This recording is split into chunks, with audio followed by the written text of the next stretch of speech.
प्यारे बच्चों नमस्कार। आप सभी का स्वागत है हम सभी के प्यारे से YouTube channel RBSC physics classes पर। मेरा नाम है महेश शर्मा और अपन पढ़ रहे हैं 12th फिजिक्स का चैप्टर नंबर 1, जिसका नाम है चुंबकत्व एवं चुंबकीय पदार्थों के गुण।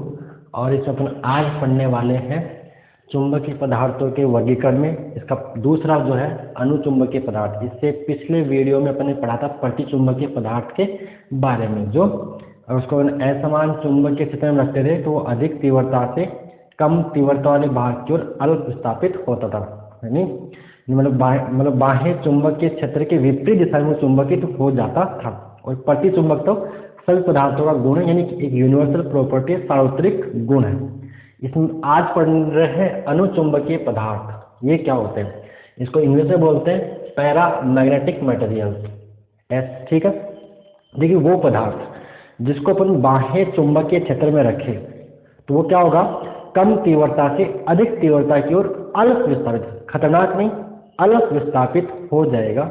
इसे बोलते हैं अपन अनुचुंबकीय पदार्थ। ठीक है, तो लिखिए पूरा, देखो थ्योरी है, आपको लिखना पड़ेगा। तो मैंने यहाँ पर लिख रखा है पहले से ही, हेडिंग डाल लीजिए अनुचुंबकीय पदार्थ, पैरामैग्नेटिक मटेरियल्स। तो देखिए लिखिए इसके बारे में, ऐसे पदार्थ जो असमान चुंबकीय क्षेत्र में रखे जाने पर, क्या, ऐसे पदार्थ जो असमान चुंबकीय क्षेत्र में रखे जाने पर कम तीव्रता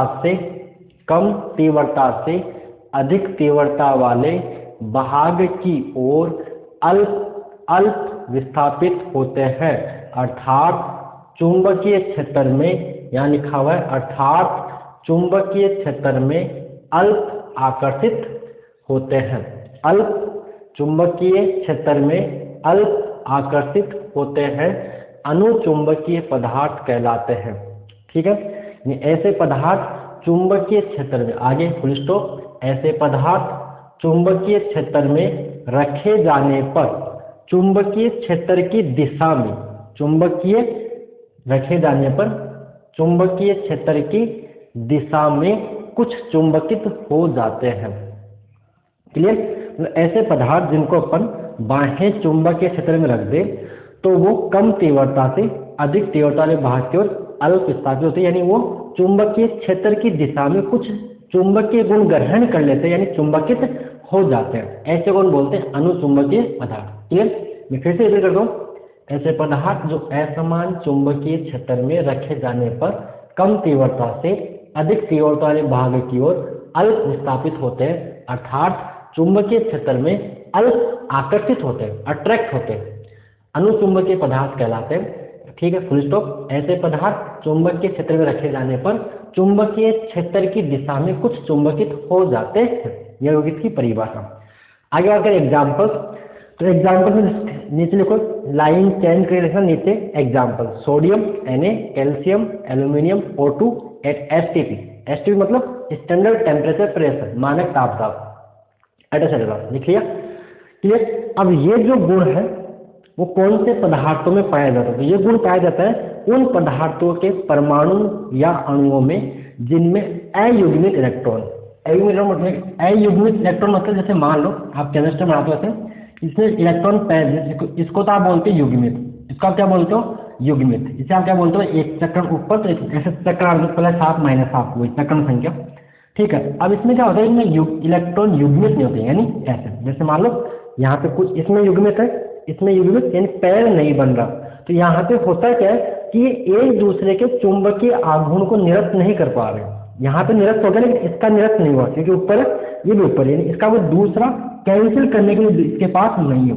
तो ये जो गुण है उन पदार्थों के परमाणुओं या अणुओं में पाया जाता है जिनमें अयुग्मित इलेक्ट्रॉन होता है, यानी उसमें क्या होगा, परिणामी चुंबकीय आघूर्ण होगा, मतलब इनमें स्थायी चुंबकीय आघूर्ण पाया जाता है। तो आगे मैंने लिखा है, यह गुण, ऐसे एरो करके, यह गुण उन पदार्थों में पाया जाता है जिनके परमाणुओं या अणुओं में अयुग्मित इलेक्ट्रॉन, ये वाला युग्मित यानी युग्म नहीं बना, अयुग्मित इलेक्ट्रॉन होते हैं, अर्थात इनमें स्थायी चुंबकीय आघूर्ण यानी कैपिटल M, चुंबकीय आघूर्ण कैपिटल M होता है। लेकिन हाँ, ये तो यहाँ पे सही होता तो है, लेकिन नेट जीरो होता है कब, परिणामी जीरो होता है कब, जब इसको अपन किसी बाह्य चुंबकीय क्षेत्र में नहीं रखते हैं, उससे पहले तापीय ऊर्जा के कारण इसके जितने भी परमाणु दूर है वो यादृच्छिक रैंडम मोशन करते हैं, कोई ऊपर जा रहा है, कोई नीचे जा रहा है, कोई की टांग इधर, कोई का पैर सर ऊपर, अरे बात समझ, जैसे क्लास में टीचर नहीं होता ना,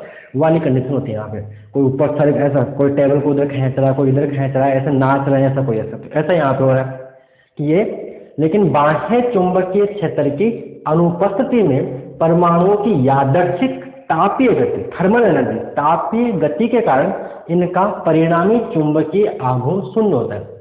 भाई इनके पास चुंबकीय आघूर्ण तो है, वो बात तो सही है, लेकिन नेट जीरो होता है, कुल जीरो होता है कब, जब इसको बाह्य चुंबकीय क्षेत्र में ना रखे, मतलब कोई चुंबकीय क्षेत्र प्रेजेंट नहीं हो, उपस्थित नहीं हो। ये डायग्राम इसी को शो कर रहा है। ये होता है जैसे कोई ऊपर जा रहा है, कोई नीचे जा रहा है, कोई ऊपर नाच रहा है ऐसे, कोई नीचे नाच रहा है, कोई ऊपर ऐसे, ऊपर नीचे। तो ये बता रखा है यहाँ पे इस वाले डायग्राम के अंदर कि ये जो इसके ये बता रहा है परमाणु द्विध्रुव या चुंबकीय आघूर्ण को, किसी मतलब भाई परमाणु के अंदर हर एक इलेक्ट्रॉन एक छोटे चुंबक की तरह बिहेव करता है। अपन बात पहले कर चुके हैं कि इलेक्ट्रॉन नाभिक के चारों घूमता है, इलेक्ट्रॉन घूम रहा है, करंट बन रहा है, इलेक्ट्रॉन के अपोजिट करंट बनेगा, करंट बनेगा तो उसको हम धारावाही लूप मान सकते हैं। एक धारावाही लूप एक छोटे छड़ चुंबक की तरह बिहेव करता है, यही कारण होता है पदार्थ के अंदर चुंबकत्व का। तो ये कब है, ये डायग्राम बता रहा है बाह्य चुंबकीय क्षेत्र की अनुपस्थिति में, जब आपका एक्सटर्नल इलेक्ट्रिक फील्ड एब्सेंस हो उस टाइम। क्लियर, इसको कैसे बना लिया, ऊपर नीचे ऐसे एरोज दिखा दीजिए, मीन्स रैंडम, यादृच्छिक, कोई इसकी यानी अनियमित गति है, अनियमित गति। क्लियर, यहाँ तक क्लियर हो गया। लेकिन बाह्य चुंबकीय क्षेत्र की अनुपस्थिति में परमाणुओं की यादृच्छिक तापीय गति के कारण इनका परिणामी चुंबकीय आघूर्ण शून्य होता है।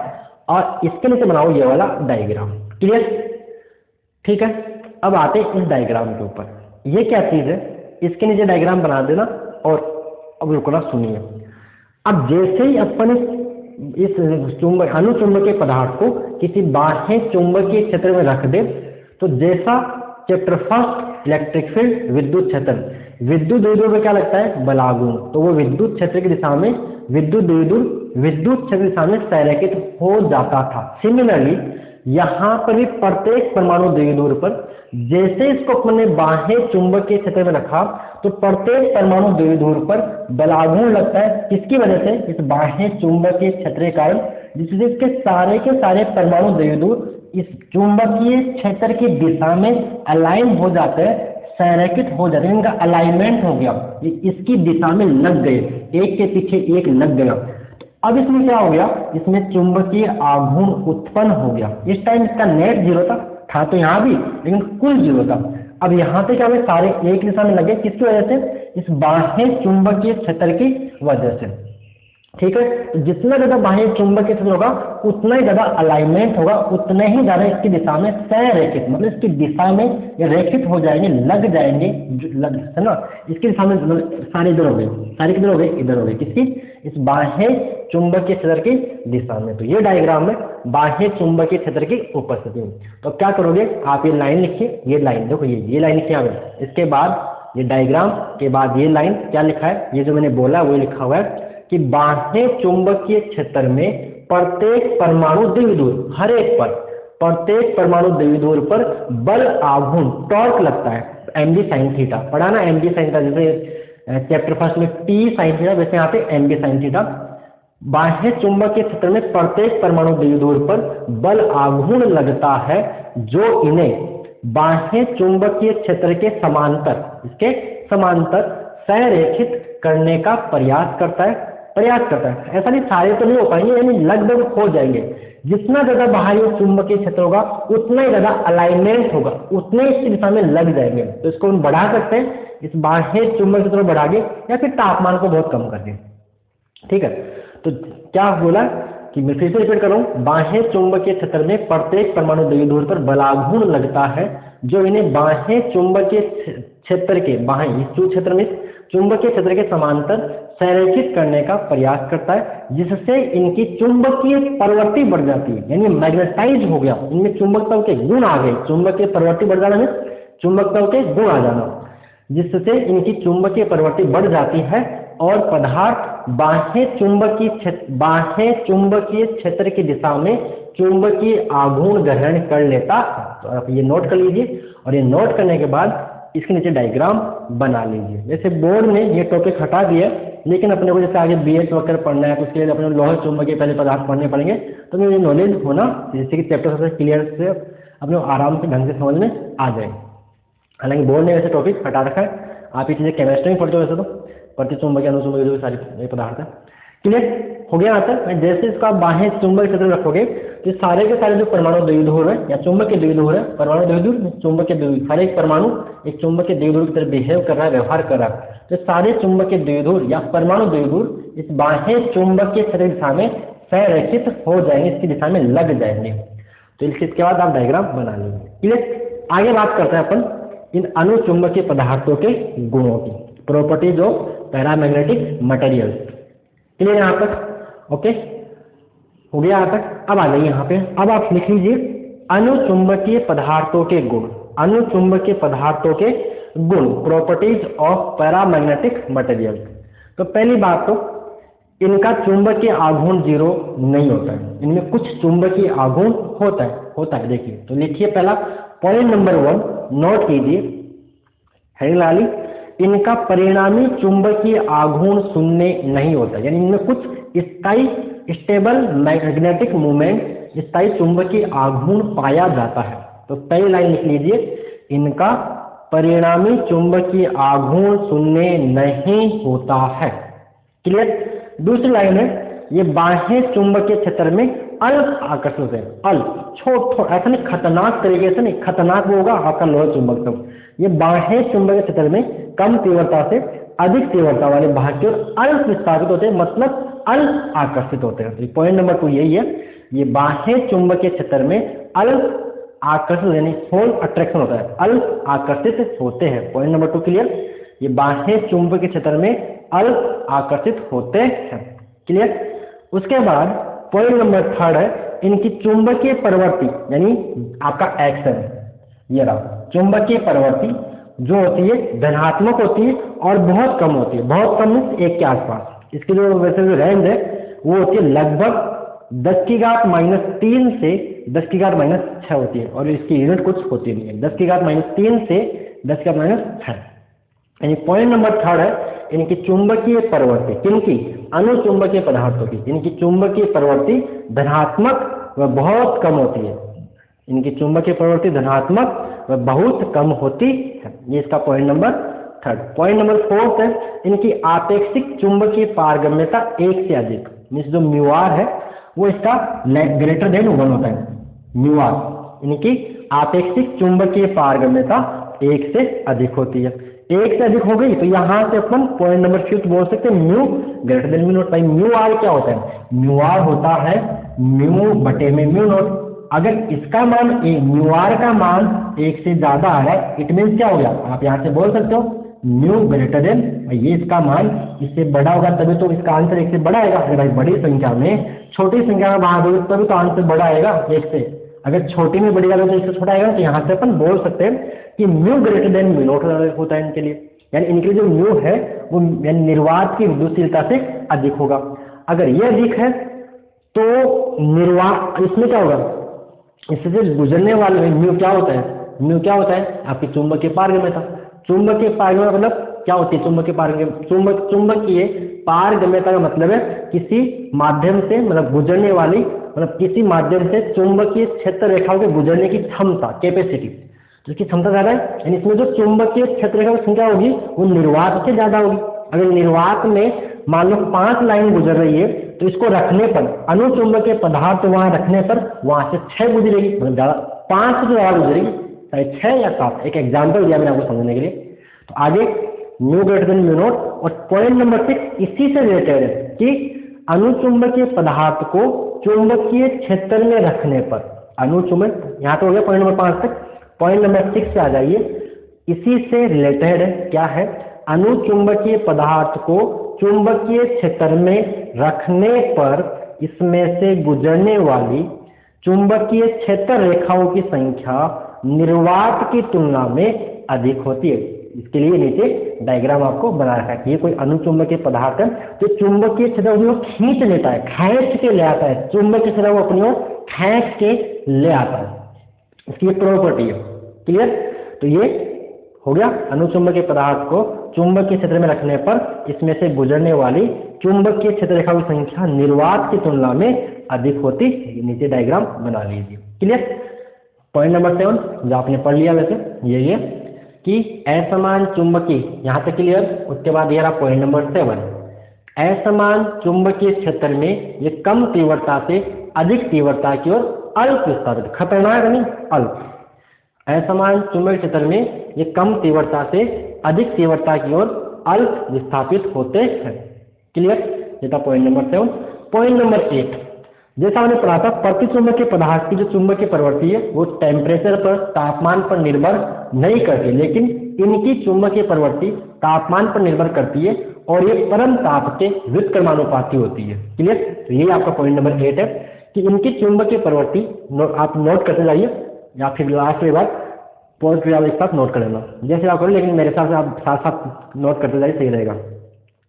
तो देखिए इनकी चुंबकीय प्रवृत्ति ताप पर निर्भर करती है तथा परम ताप का मतलब होता है टेम्परेचर इन केल्विन, केल्विन में तापमान। परम ताप मतलब केल्विन में के व्युत्क्रमानुपाती होती है, के व्युत्क्रमानुपाती होती है। तो लिखोगे नीचे अर्थात एक्सएम ये क्या होती है, चुंबकीय प्रवृत्ति इनवर्सली प्रोपोर्शनल टी। ठीक है, एक्सएम समानुपाती 1/T कर लीजिए। ठीक है, समझ गए? और इसके नीचे आप बना लीजिए ये वाला ग्राफ। कौन सा वाला? इसके नीचे आप बनाओगे कौन सा वाला ग्राफ? इसके नीचे आप ये ग्राफ, मतलब इधर अपन ने भाई टी का आएगा, तापमान आएगा कहाँ पे, एक्स एक्स पे, ये मूल बिंदु, ये वाई एक्स। तापमान पे डिपेंड कर रही है चुंबकीय प्रवृत्ति, तो तापमान एक्स एक्स पर, क्योंकि ये हो गया स्वतंत्र राशि, और ये इसके ऊपर डिपेंड करे तो स्वतंत्र आती है एक्स पे, और जो राशि डिपेंड करते हुए आती है वाई पे। ये बात हम पहले से जानते हैं। क्लियर? तो इसमें जो ग्राफ बना लीजिए वाला कि तापमान बढ़ेगा तो चुंबकीय प्रवृत्ति घट जाएगी। किनकी? अनुचुंबकीय पदार्थों की चुंबकीय प्रवृत्ति तापमान बढ़ने पर घटती है। तो ये ग्राफ यही बता रहा है। क्लियर? तो इसमें आप ग्राफ बना लीजिए। क्लियर? उसके बाद पॉइंट नंबर 9 है, ये भी जैसा आपका प्रतिचुंबकीय पदार्थ सेतिल्य गुण प्रदर्शित नहीं करता था, इसी प्रकार ये भी सेतिल्य प्रभाव प्रदर्शित नहीं करते, वो तो सिर्फ करता आपका लौह चुंबकीय पदार्थ। तो पॉइंट नंबर 9 है, ये सेतिल्य प्रभाव प्रदर्शित नहीं करते। सेतिल्य मतलब बी का एच के साथ परिवर्तन, बी मतलब चुंबकीय क्षेत्र, एच मतलब चुंबकन क्षेत्र, चुंबकीय क्षेत्र चुंबकन क्षेत्र का जो बी का एच के साथ जो परिवर्तन का जो ग्राफ है उसे हम बोलते हैं चुंबकीय वक्र। तो अपन वो तो पढ़ते हैं लौह चुंबकीय पदार्थों के लिए, वो अपन बाद में पढ़ेंगे। ठीक है, तो ये सेतिल्य प्रभाव प्रदर्शित नहीं करते, आपका पॉइंट नंबर 9 है। और पॉइंट नंबर 10 है, जैसा आपने प्रतिचुंबकीय पदार्थ में लिखा तो नहीं था, लेकिन अब लिख लेना वहां पे। पॉइंट नंबर 10 ये है कि जब अपन किसी अनुचुंबकीय पदार्थ की छड़ को, अनुचुंबकीय पदार्थ की छड़ को या किसी मटेरियल को बाह्य चुंबकीय क्षेत्र में लटका दे, तो ये अपने आप को चुंबकीय क्षेत्र की दिशा में संरेखित कर देता है, उसकी दिशा में लग जाता है। ये जैसे मान लो आपने ऐसे लटका दिया और मान लो चुंबकीय क्षेत्र ऐसे, तो ये अपने आप को चुंबकीय क्षेत्र की दिशा में ले आएगा।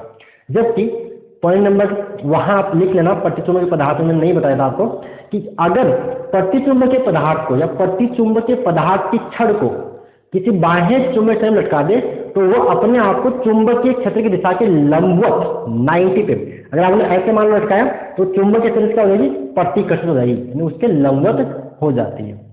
प्रतिचुंबकीय पदार्थ की छड़ को बाह्य चुंबकीय क्षेत्र में लटकाने पर वह चुंबकीय क्षेत्र के लंबवत हो जाती है। जबकि यहाँ क्या होता है, पॉइंट नंबर 10 यहाँ है कि स्वतंत्रता पूर्वक फ्रीली लटका दी, स्वतंत्रता पूर्वक लटकी हुई अनुचुंबकीय पदार्थ की छड़ स्वयं को, अपने आप को चुंबकीय क्षेत्र के समांतर संरेखित कर लेती है। जैसे ये नॉर्थ पोल, ये साउथ पोल, और यहाँ आपने किसी अनुचुंबकीय पदार्थ की छड़ को लटका दिया तो ये चुंबकीय क्षेत्र की दिशा में, मानो आपने ऐसे लटकाया तो ये ऐसे लटकाया मानो आपने, तो ये अपने आप को, मतलब ऐसे लटकाया तो अपने आप को चुंबकीय क्षेत्र की दिशा में ले आएगी।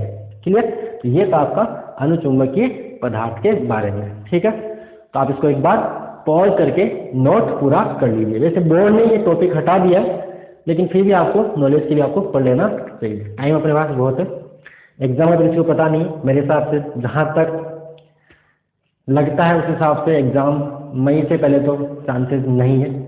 फिर बोर्ड जाने और गवर्नमेंट जाने, अपन गवर्नमेंट नहीं, अपना काम है पढ़ना पढ़ाना और आपका काम है पढ़ना, ठीक है। बाकी सब कुछ गवर्नमेंट पे छोड़ दीजिए, जो भी होगा देखा जाएगा, अपना काम आप पढ़ते रहिए, बस कर्म करते रहिए, फल की इच्छा मत कीजिए, ठीक है। ओके प्यारे बच्चों, धन्यवाद।